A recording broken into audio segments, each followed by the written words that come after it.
जगदीश्वरन की तरह ही एस अनीता तमिलनाडु के अरियालूर जिले के एक दिहाड़ी मजदूर की बेटी थी, जो अब इस दुनिया में नहीं है।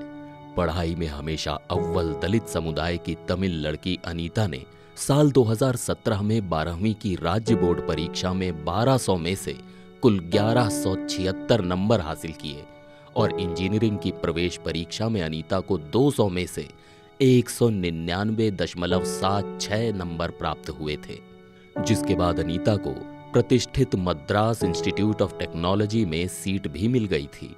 लेकिन उनका सपना डॉक्टर बनकर अपने वंचित समुदाय, गांव और समाज के लोगों की सेवा करने का था।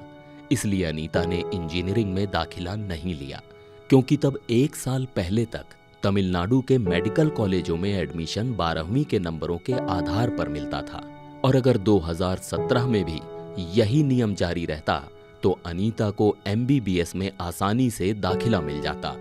लेकिन 2017 में ही सुप्रीम कोर्ट ने MBBS में दाखिले के लिए राज्य सरकार को नीट के तहत एग्जाम और काउंसलिंग करने का आदेश दिया। ऐसे में चौंकाने वाली बात यह है कि 12वीं में राज्य की टॉपर और इंजीनियरिंग के एंट्रेंस एग्जाम में लगभग 99% नंबर लाने वाली अनीता को नीट एग्जाम में 720 में से केवल 86 अंक ही मिले।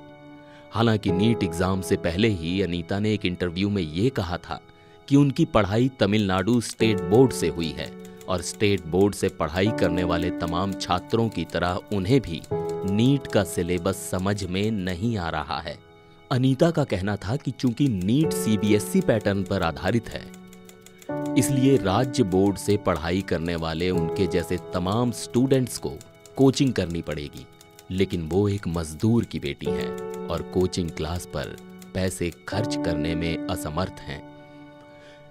इन्हीं तथ्यों को लेकर अनीता ने नीट UG की प्रक्रिया पर सवाल उठाते हुए सुप्रीम कोर्ट में एक याचिका दायर की थी, जिसमें कहा गया था कि अगर MBBS में नीट एग्जाम के जरिए दाखिला होगा तो गरीब और ग्रामीण इलाकों के छात्र शहरी छात्रों से मुकाबला नहीं कर पाएंगे।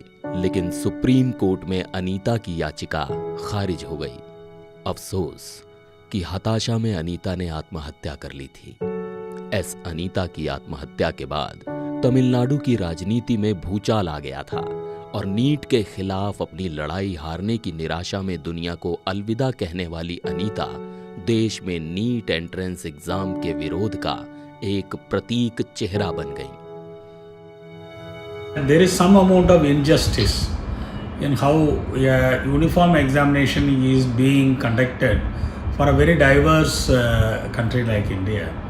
For example, in Tamil Nadu, before 5 years when the NEET was not there, 98% of the students were from one Tamil medium, two they were from government schools. NEET is only based on a meritocracy. Absolute meritocracy will sideline equity in a society like India, where there are several strata, both in economical background as well as in social background. So this is not being captured. और इसी के बाद से तमिलनाडु में NEET को लेकर जो विरोध शुरू हुआ, आगे चलकर वो देश भर में फैल गया।